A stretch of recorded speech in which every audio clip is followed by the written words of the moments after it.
अहनबद यामना मरुइबा article अमा नारोलगी थौदांगदगी लखुच्चगे Manipuri लेंगाकना तौरिबसि करिनो cookie लालहौबसिंग लाक्सिनबा ngamdrabara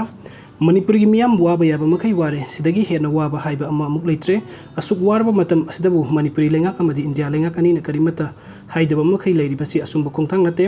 cookie लालहौबसिंगना मनिंग तौना मितै खुलसिंगता नोंमै कापसिलक्तुना अपिकपा अंगांग यावना असोक अपन नंगलब फावबदा खुलाई पाइबा कुकी लालहौबसिंगी मथक्ता एक्शन अमता लौदबा अमदि लौनबा होटनदबा हाइबसिना ताकलिबदि लैरिबा लेंगाकसि अदुकी मतिक सोनबा लेंगाक अमा ओइरे हाइबगा जब मानरे स्टेट सिदा नोंमै कापगी मखोल ताबा फंग्रे कुकी सिंगसु मितै खुलसिंगदा नोंमै कापा लेपख्रे शांति हाइबदु हंजिलकदौरे हाइना वखल लैताना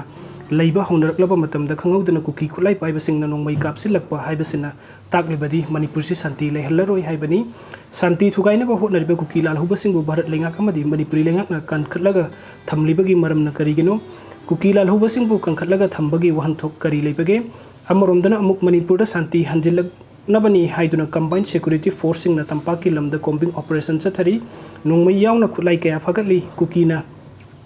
डोमिनेट तौबा एरियादा कुकी लालहौबसिंगबु फ्री थादुना मितै खुलसिंगदा तोइना नोंमै कापसिन हल्ली अपिकपा अंगांग यावना मियोय कया असोक अपन याहल्ली Bishnupur district Imphal east district Imphal west district का लोनबा मफमसिंगदगी कुकी लालहौबसिंगना बंकर सजिंदुना तोइना नोंमै कापसिलकपदा स्टेट अमदि सेंट्रल फोर्सिंगना येंगलगा लै मफम अदुदा जंक्सिनदुना कॉम्बिंग ऑपरेशन तौबगी वफम लैते मतांग अस्ते लाक्लिबा वहंगदि कुकी लालहौबसिंगगी मनुंगदा यानाबा अमा लैरबरा हाइबसिनि हौजिक मणिपुरगी मियामसे अदुकी मतिक वारे शांति पामी शांति लाक्नबा लंबी Manipuri अमदि Bharat लेंगाकना सिनबिरो ngamloi hairagasu nakai sengna manipurgi miyamda haibiro manipur शांति पुरकनबगिदमक्ता मियामना तौबा याबा थबकसिंग अदु तौबा हौरगे हाइबसिनि येलहौंगैदगी हौना मणिपुरी ngakpagi थबकसि मपुंग ओइना मितैना तौरगा लाक्ली हजिकसु मितैसिंगना मणिपुरी ngakकनि हाइबगे अचेतपा वासकका लोइना चपसाना लेबली थेंकांग कयारक्ता मितैसिंगना अपुनबा मणिपुरगी वांगांग लगा लागली मचेत मकाईगी वखलगा लोइना मणिपुरी थुगाइनबा होटनबसिंगबु थेंगनरगा लाखिबनि हौजिकसु मितैसिंगना मणिपुरगिदमक्ता लेबली मणिपुरगिदमक्ता थवाई थादोकपदा पामुरबा लैत्रि करिगुंबा स्टेट सिदा लैरिबा सेंट्रल फोर्स अमदि स्टेट फोर्सिंगना कुकी लालहौबसिंग लाक्सिनबा ngamloidaba taragadi loinamak chatpikhro miyamna thingnajarage haina laurukliba se langgadaba mande state lengaksu adu mangai yamna sonna lebak ngakpagi phibamda leire ason balengak ama oirubagi mahina manipurgi miyam hainingai leitona ware nomagi suja nomjaraga saraga hingliba amadi macha masu semna na bahot nariba makhoigi mataw yengba ngamlibra kupna mukti yengbiu leiriba miyam asigi manung da sada 90 di aduki matik bare nungaiba kharna wa na pumna khangdaba makai pangnung nungairaga leibagi wani makhoida manipur nuksibagi irik machet amata yaude checkpolna wangna khajillaga yumgi manungda gate check na lodaga security na ngak selaga miyambu karim kathaina raga leiri nongmagi suraga sajariba miyusingi masa masu amadi mayum makai tangkoi onkibata natana machin manaw mama mapabu kuki singna hatpi khraba kaya gi macha masu singdim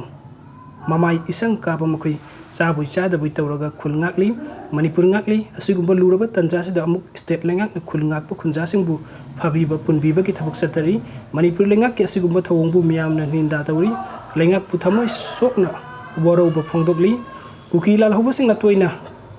kai horaklabani na mama lebak ki tamakta thawai thadokpa pamudrabasingna hojik hangli manipur lengak ki firep karino Bharat लेंगा का करी वरी सानरिबगे मणिपुर शांति लांगना होटनबदा ngamloidaba targadi yeknaba खुदिमक लंबा पारगे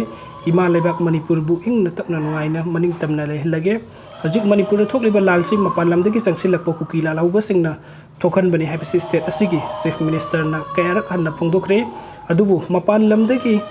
इंट्रूडर्स ओइना संगसिलकलिबा कुकी लालहौबसिंगबु स्टेट असिदगी तानथोकलगा थबुक्ति खुमांग चौसिनना होटनादे करी करम चीफ मिनिस्टर की पॉलिसीनो हाइनसु हंगनरी अमुकसु हाइरी मदुदि चीफ मिनिस्टर एन बिरेन दि मणिपुर बु नुक्सिबा सीएम अमदि अमनि हाइबसि पुमनमना खंगि महाकना मणिपुर नुक्सिबा ओइरगदि तवगदबा थबुकसिंग अदु तविरो